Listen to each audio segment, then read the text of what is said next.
Hey everyone, let's do this week's HQ challenge. I've hit the point in our curriculum that we've pretty much done everything over mechanical ventilation, and now we're talking about dealing with situations that a patient presents in a different type of scenario with a blood gas that you are going to have to adjust the machine to fix the blood gas. Okay, so here we go. The RCP notes the following on a ventilated patient.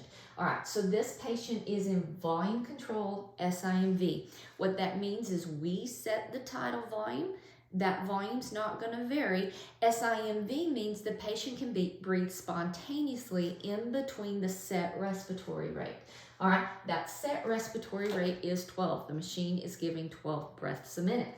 The total rate is 24. That truly means the patient is breathing 12 over the vent at whatever spontaneous tidal volume they are capable of.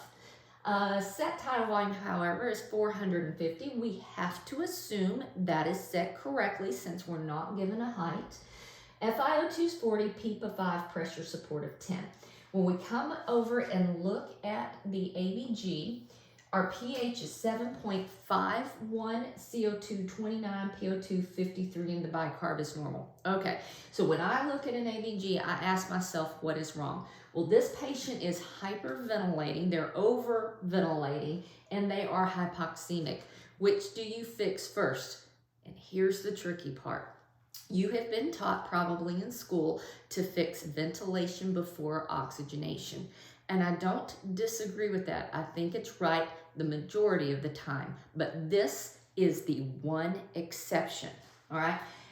This respiratory alkalosis is caused by hypoxemia. That PO2 is 53. So here's what happens.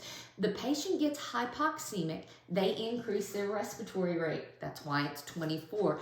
Anytime respiratory rate increases, CO2 decreases and pH rises. So this respiratory alkalosis is caused by that hypoxemia. We need to fix the hypoxemia first. Okay, so the rules for treating hypoxemia is you increase the FiO2 to 50, and if they are at 50 and having trouble oxygenating, then you can think about using PEEP, CPAP, or EPAP, whichever is appropriate. So PO2 is 53, we need to increase the FiO2 to 50%.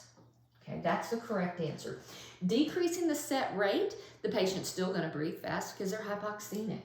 Increasing the PEEP to 8, not yet. PEEP carries a whole lot more side effects than just general oxygen. So we want to increase the FiO2 to 50 before PEEP. And then sedating, paralyzing, and placing on AC mode, that doesn't fix the hypoxemia that's present. So I hope this has helped. If you need anything, let me know, and I'll see you soon.